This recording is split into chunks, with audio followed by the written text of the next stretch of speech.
I'm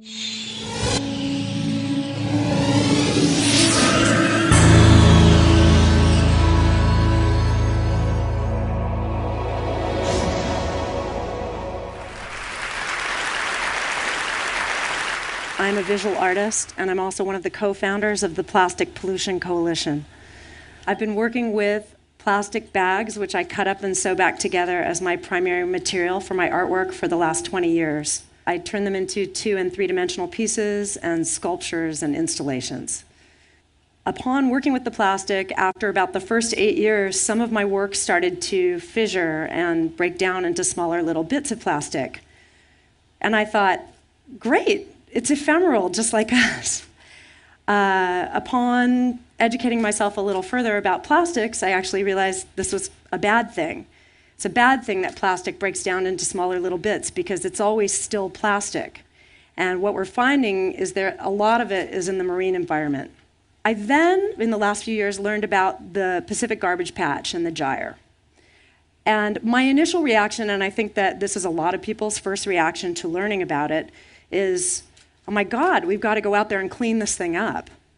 So I actually developed a proposal to go out with a cargo ship and 2 decommissioned fishing trawlers, a crane, a chipping machine, and a cold molding machine.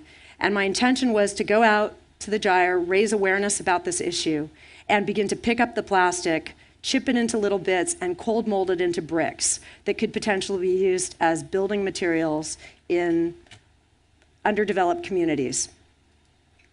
I began talking with people who actually had been out to the gyre and were studying the plastic problem in the marine environment. And upon doing so, I realized actually that cleaning it up would be a very small drop in the bucket relative to how much is being generated every day around the world. And that actually I needed to back up and look at the bigger picture. And the bigger picture is we need to find a way to turn off the faucet. We need to cut the spigot of single-use and disposable plastics, which are entering the marine environment every day on a global scale. So in looking at that, I also realized that I was really angry. I wasn't just concerned about plastic that you're trying to imagine out in the middle of the Pacific Ocean, of which I've learned there are now 11 gyres potentially of plastic in 5 major oceans in the world. It's not just that gyre of plastic that I'm concerned about, it's the gyre of plastic in the supermarket. I go to the supermarket and all of my food is packaged in plastic. All of my beverages are packaged in plastic, even at the health food market. I'm also concerned about the plastic in the refrigerator. And I'm concerned about the plastic and the toxins that leach from plastic into us and into our bodies.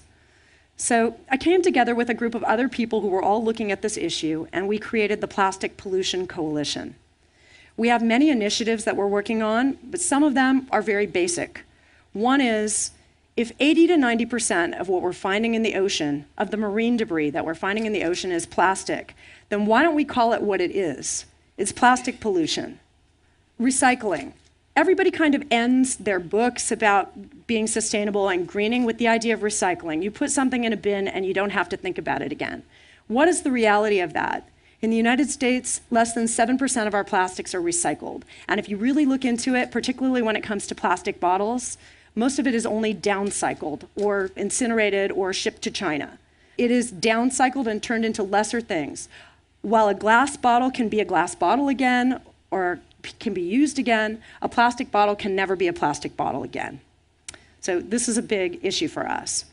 Another thing that we're looking at and asking people to think about is we've added a 4th R onto the front of the reduce, reuse, recycle 3 Rs, and that is refuse. Whenever possible, refuse single-use and disposable plastics. Alternatives exist.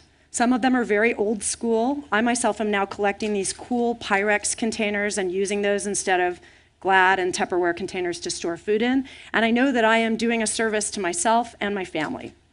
It's very easy to pick up a stainless steel bottle or a glass bottle if you're traveling and you've forgotten to bring your stainless steel bottle and fill that up with water or filtered water versus purchasing plastic bottled water. I guess what I want to say to everybody here, and I know that you guys know a lot about this issue, is that this is a huge problem in the oceans, but this is a problem that we've created as consumers and we can solve.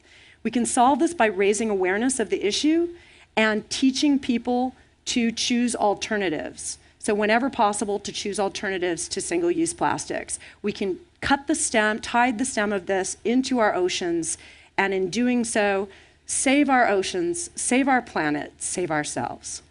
Thank you.